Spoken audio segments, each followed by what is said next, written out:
Bonjour à toutes et puis aussi à tous. Je suis très heureux d'être là ce matin. Sur le sujet des femmes et du numérique, on a beaucoup parlé et puis on fait aussi beaucoup. Et vous faites dans la salle, j'en ai reconnu plusieurs tout à l'heure, vous faites énormément. Là, on est à un moment particulier dans l'histoire du numérique en France, en Europe et du rôle que les femmes peuvent y jouer. Et du rôle qu'elles jouent déjà et de ce qu'on pourrait espérer dans les mois et les années à venir. Il se trouve qu'on est à un moment où ça continue de s'accélérer. C'est un moment où on n'a jamais autant recruté dans le numérique, c'est un moment où le numérique n'a jamais autant transformé, et pourtant, troisième année consécutive, on fait moins bien dans le nombre de femmes qui rejoignent une formation liée au numérique. Troisième année consécutive où on fait moins bien sur la place des femmes dans le numérique. Troisième année où finalement les chiffres ne progressent pas assez dans les femmes au sein de la French Tech. Et donc il y a, face à ce constat, une prise de conscience collective. L'idée de se dire, il faut qu'on se mobilise. Mais avant tout ça, il faut se poser la question de pourquoi. Pourquoi on fait ça? Juste parce que c'est pas juste, mais est-ce que ça suffit de dire que c'est pas juste? Bah oui, ça suffit, mais c'est pas tout.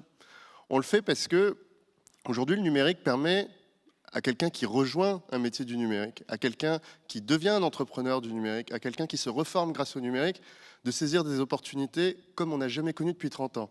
C'est-à-dire qu'on a aujourd'hui dans le numérique parmi les plus hauts salaires. On a les carrières les plus rapides, on a les évolutions internationales les plus rapides, et pourtant, ces carrières-là, aujourd'hui, ne sont pas assez féminines. C'est-à-dire qu'on est en train de créer, dans le secteur le plus dynamique, un biais où on va avoir une génération d'hommes, qui a déjà démarré, qui vont avoir des carrières extrêmement accélérées, avec des salaires extrêmement élevés, puis on va avoir des femmes qui ne sont pas dans ces secteurs-là, qui, elles, ne vont pas avoir les mêmes progrès. Ça, c'est déjà un premier élément qui doit nous alerter et nous dire, attention, on parle partout de l'égalité salariale, mais il se trouve que le secteur qui est le plus en croissance est aussi celui qui exclut le plus. La deuxième raison pour laquelle on doit se dire c'est important qu'il y ait plus de femmes dans le numérique, c'est important qu'il y ait plus de femmes entrepreneuses du numérique, c'est que ce numérique, il transforme notre vie au quotidien, nos entreprises, la façon dont on s'informe, la façon dont on échange, la façon dont on est au sein de nos familles. Et avec l'intelligence artificielle, c'est tout l'appareil productif et c'est tout notre quotidien qui change. Mais donc, cette intelligence artificielle, qui est-ce qui la fabrique? C'est ceux qui sont dans le secteur, c'est des hommes. Et aujourd'hui, un robot, une intelligence artificielle, elle ressemble à celui qui l'a conçue. Et donc, elle ressemble aux hommes. Et elle ressemble aux communautés de développeurs, elle ressemble aux communautés d'ingénieurs qui les ont conçus. Et donc, on introduit des biais. Et comme ces biais, je viens de vous dire qu'ils étaient absolument partout, on va reproduire des biais qu'on va diffuser dans la société. L'intelligence artificielle, il y a une partie qu'on appelle l'intelligence artificielle apprenante, elle se base sur des jeux de données. Ces jeux de données, c'est ceux qui existent, généralement ceux qui sont disponibles sur Internet. Il se trouve que ces jeux de données, ils sont biaisés eux aussi. Ils sont biaisés parce qu'il y a plus de garçons actifs sur Internet, il y a plus d'ingénieurs qui ont participé à la création des communs, notamment dans Wikipédia. Et si nos intelligences artificielles se basent sur l'apprentissage de données préexistantes qui sont elles-mêmes biaisées, là aussi on en rajoute une couche. Donc vous vous rendez compte, l'absence de femmes dans le numérique, non seulement c'est un manque d'opportunités, c'est une accélération des inégalités salariales et des potentiels d'emploi pour les femmes, c'est en même temps un danger massif sur notre société d'introduire des biais partout. Donc maintenant qu'on se dit pourquoi on le fait, c'est pour transformer le monde autour de nous, c'est pour transformer nos familles, c'est pour transformer notre quotidien, c'est pour créer plus d'égalité. Il faut se dire comment on fait. Et là, les gens n'ont pas attendu que le président de la République en ait fait une priorité, qu'on en ait fait la grande cause nationale pour les 5 ans. Il y avait des associations depuis longtemps. Mais ce qui est nouveau depuis quelques mois, c'est qu'il y a une prise de conscience collective. Alors, j'espère qu'on y a un peu participé. Si vous regardez la tête de l'Assemblée nationale, elle n'a jamais été aussi féminine de toute l'histoire de France. Elle n'a jamais été aussi diverse, elle n'a jamais été aussi jeune. On a une Assemblée nationale qui ressemble aux Français. Ça, c'est une révolution, mais regardez ce qui se passe. Ça fait moins d'1 an qu'elle a été élue, cette Assemblée nationale, et tout le monde trouve ça absolument normal de voir autant de femmes à l'Assemblée nationale. Ouais, c'est normal. Mais il faudrait qu'on ait ce même sentiment quand on rentre dans un grand plateau de développeurs. Moi, j'ai la chance de diriger la direction des systèmes. Je dirige plusieurs actions de l'État, mais dont de la transformation numérique de l'État. Je peux vous avouer et vous dire, quand j'arrive dans la grande salle où je réunis tous les DSI de l'État, il y a 2 femmes. Voilà, 2 femmes dans cette grande salle, de près d'une centaine d'hommes. Donc, ce n'est pas encore à l'image de l'Assemblée nationale. Mais on y participe et on avance. Ce qu'on a fait depuis quelques mois, avec des représentants d'entreprises, avec des représentants d'associations, c'est de se réunir régulièrement et de se poser la question de comment multiplier notre action et comment agir ensemble. Et c'est ce qu'on a fait aujourd'hui autour d'un collectif qui s'appelle Femmes at Numérique, qui est porté par une 20 à trentaine d'associations, le SIGREF pour la représentation des grandes entreprises françaises qui recrutent dans le numérique, Syntec Numérique, toutes ces grandes entreprises qui aujourd'hui disent deux choses. Un, c'est de notre responsabilité sociale, et deux, c'est notre intérêt économique.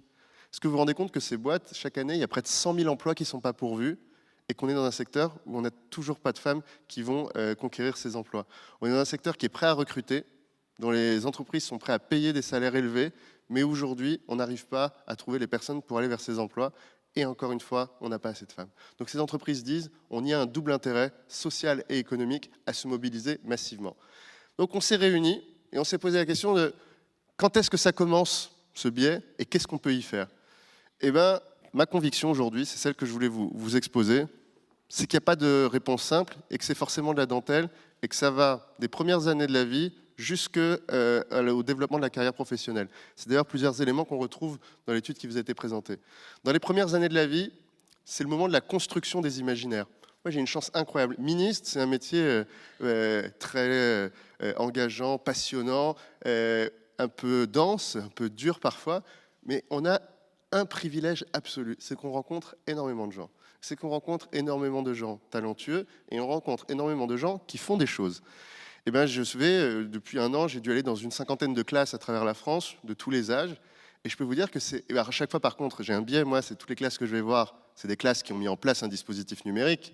Mais je peux vous dire qu'à chaque fois que j'y vais, quand c'est les classes de primaire, quand on demande à la classe qui a fait cet atelier, qu'est-ce que vous voulez faire demain, etc., les filles et les garçons parlent de la même manière. Et d'ailleurs, je peux même vous dire, et c'est le cas dans de nombreuses disciplines, les filles parlent plus que les garçons, ou sont parfois meilleures que les garçons, sur tous les sujets numériques et les ateliers numériques qui sont menés. Par contre, et c'est là où c'est très intéressant, quelques années après, au collège, tout ça disparaît. C'est-à-dire que les mêmes filles qui levaient la main de CE2 en disant « moi, je vais être ingénieur d'ordinateur, moi, je serai designer de voiture ». La fille qui m'a dit « je veux être designer de voiture », j'ai eu une larme à l'œil parce que je m'étais dit « la même au collège, elle aura peut-être honte de le redire, alors qu'ici, c'était hyper naturel. Comment on fait pour ne pas perdre ça ?» Eh bien, c'est une des premières questions qu'on s'est posées. Comment on fait pour ne pas perdre cette naïveté qu'on a avant les biais de genre qui naissent vers 12, 13, 14 ans au collège? Comment on fait pour rester complètement ouvert tout au long de sa vie en se disant « bah ouais, si j'ai envie d'être ingénieur et très féminine, je le fais. Si j'ai envie d'être ingénieur et très masculine, je peux le faire. Si j'ai envie d'être ingénieur et je peux le faire. » Garder l'absolue diversité des projections qu'on peut avoir. Bon, bah ça, c'est un travail qui est assez complexe parce qu'il nécessite de travailler avec les professeurs, qui n'ont pas forcément eux-mêmes cet imaginaire, mais il nécessite aussi de travailler les parents qui transmettent de façon consciente ou inconsciente des valeurs à leurs enfants, qui ensuite les imposent à leurs camarades. C'est-à-dire que la densité, souvenez-vous votre adolescence, souvenez-vous le collège, souvenez-vous la densité de la pression sociale. Eh bien, quand on est une jeune fille de 4e et qu'on dit qu'on veut être développeuse, je peux vous assurer qu'aujourd'hui encore, quasiment partout sur le territoire, c'est pas facile. Alors que vous venez faire un atelier Scratch avec des enfants de 10 ans. Quelqu'un a déjà fait un atelier Scratch ici? Bon, si vous ne l'avez pas fait les autres, faites-le. C'est très sympa. Et surtout, c'est un très bon atelier pour tenir les enfants près de 3 ou 4 heures et qui leur apprend les bases de la programmation. Et bien là, pareil, il n'y a pas aucune différence entre les filles et les garçons. Donc une de nos premières priorités, c'est le travail sur la construction des imaginaires à l'école primaire et au collège. Comment on accompagne le fait que toutes les filles sont capables de se projeter en imaginant et en rencontrant et en voyant des femmes qui ont fait des parcours de vie qu'elles ont choisis, qui ont eu plein d'enfants ou pas d'enfants, qui ont voyagé ou pas voyagé, mais qui ont simplement choisi leur carrière. Et ça, aujourd'hui, il est en train de se construire un biais social, c'est que dans les établissements favorisés, eh ben, il y a des exemples de parents d'élèves qui sont comme ça. On voit les mamans cadres, on voit les mamans devenues informaticiennes entrepreneuses. Les enfants, ils disent, quand on demande ce que font leurs parents, ils disent bah, « ma maman, elle travaille sur des ordinateurs ». Par contre, dans les milieux populaires, on n'y est pas du tout. Et ces imaginaires, ils n'existent pratiquement pas. Donc on a un impératif collectif qui est de participer à la construction de ces imaginaires, de le faire massivement, d'ouvrir des ateliers sur ces sujets. Un deuxième élément qui doit nous accompagner pour poursuivre le parcours, c'est d'enseigner à tout le monde les bases du numérique. Aujourd'hui, il y a une inégalité sur le numérique, il y a une inégalité sur le digital, c'est que ceux qui sont capables d'auto-apprendre ou d'avoir une famille qui vous apprend ont un avantage compétitif sur tous les autres. Moi, il se trouve que j'étais de la génération de ceux qui, un jour à la bibliothèque, a trouvé un ordinateur. Depuis, j'ai jamais décollé de l'ordinateur et je me suis débrouillé avec. Il y en a, c'est leurs parents. Il y en a, c'est un professeur. Et puis il y en a, ça n'est jamais arrivé. Il n'y a jamais eu cette rencontre-là. Dans les annonces qui ont été faites sur la transformation du lycée, il y a une annonce qui est très importante. C'est remettre le numérique dans le tronc commun.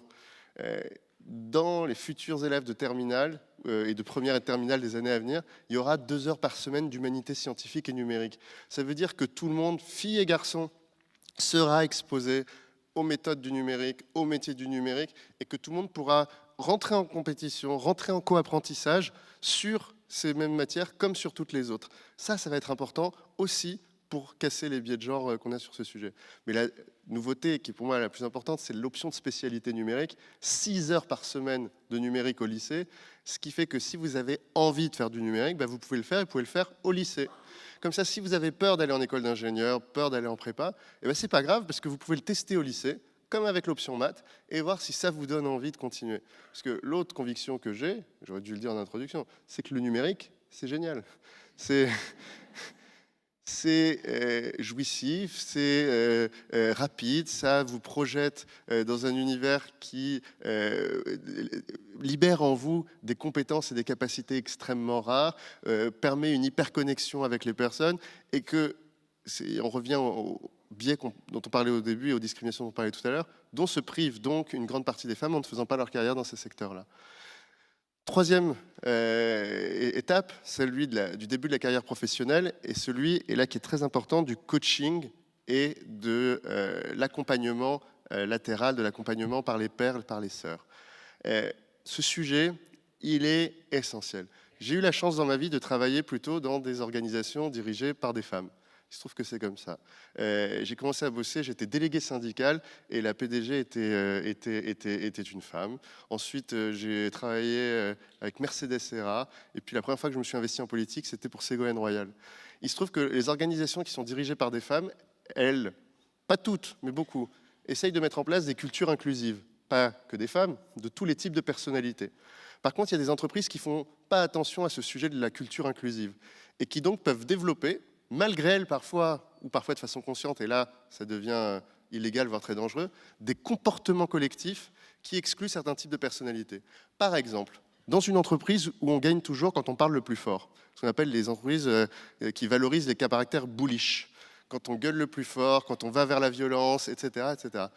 Ça a une caractéristique. Ça met de côté plutôt les femmes, ça met de côté les personnalités introvertes, et ça met très régulièrement de côté les personnes LGBTQ. Qu'est-ce qui se passe dans ces entreprises? Regardez ce qui se passe dans la côte ouest américaine. Ce qui est bien avec les Américains, c'est que tout va plus vite là-bas. Les extrêmes sont plus extrêmes, ce qui est bien est encore mieux. On voit que dans ces boîtes, ça peut aller très loin, et ça va directement et assez rapidement vers du harcèlement, ça va assez rapidement vers des situations de violence absolue au travail pour ces types de personnalités. Et vous avez à l'opposé des entreprises qui vont miser leur marque employeur sur le caractère inclusif de leur organisation. Et qui vont dire, dans ma boîte, en fait, pour gagner, il faut argumenter, il faut présenter son action, il faut montrer son bilan, il faut être capable de montrer ses objectifs, et que si tu as parlé ou si tu as dominé une réunion, ça participe en rien de l'évaluation que j'ai de toi. Ça, c'est un premier signal envoyé à tous qui transforme la compréhension collective. Le fait de ne plus avoir de réunion après 18 heures, ça permet aussi d'arrêter d'exclure les parents. Et parmi les 2 parents, très souvent, la mère, qui est celle qui a la responsabilité ultime de l'après 18 heures. Dans les entreprises où on a une gestion automatique, culturelle du congé mat. Il y a des boîtes, quand on vient annoncer le congé mat, le patron il fait merde. Et il y a des boîtes, quand on vient annoncer son congé mat, c'est quasiment automatique, c'est génial. Écoute, ce qu'on va faire, donc tu me dis c'est pour quand? C'est septembre, tu vas répartir auprès de plusieurs personnes ces trucs-là, quand tu reviens il y a ça, oublie pas, il y a ton évaluation annuelle qu'on décale de 3 mois si tu veux, tu n'oublies pas que tu avais proposé le passage en tant que manager, etc. On le réévalue à ce moment-là, c'est parti, on l'annonce aux équipes et tout démarre. Une boîte qui fait ça, et qui est connue pour faire ça, je peux vous dire qu'aujourd'hui elle attire énormément. Dans les grandes entreprises de services numériques, celles qui recrutent aujourd'hui plusieurs milliers de gens par an aujourd'hui, il y en a quelques-unes qui n'arrivent pas du tout à recruter de femmes, et il y en a quelques-unes qui en recrutent énormément. Pourquoi? Parce qu'elles ont la réputation d'être des boîtes où les femmes peuvent avoir des carrières. Elles ont la réputation d'être des boîtes où quand une femme a un congé mat, ça se passe absolument de façon souple. Et elles ont la réputation que quand on a un type de personnalité qui n'est pas une personnalité bullish, on peut aussi, par la réussite et la capacité à avancer et à être fort dans son métier, conquérir son job. Ben ça, c'est important, mais pour en prendre conscience soi-même, avoir un coach, avoir une personne qui a déjà réussi, avoir une personne qui est passée par une organisation de ce type-là ou une organisation de type excluante, et ben ça permet de comprendre ce qui se passe.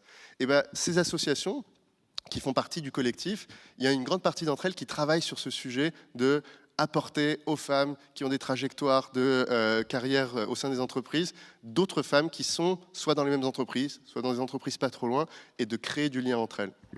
Aujourd'hui, si on est capable de créer des imaginaires très tôt, mobiliser dans la sphère publique le plus d'experts possible, et aujourd'hui, vous avez vu, on ne manque pas d'expertes et de femmes entrepreneuses de très haut niveau, donc on peut continuer à le faire. Si sur les couvertures des magazines, on avait plus de femmes entrepreneuses que d'hommes, si dans tout le travail qu'on fait au quotidien, par exemple, j'ai fait un choix particulier, c'est d'aller à tous les événements où je pouvais de mise en valeur des femmes du numérique et de la French Tech, en se disant, aujourd'hui, dans les représentations, elles sont nulle part. Dans les chiffres, elles sont à 9% des femmes entrepreneurs de la French Tech. Si au moins moi, je faisais l'effort de surreprésenter, peut-être qu'on pourra continuer à travailler sur les esprits.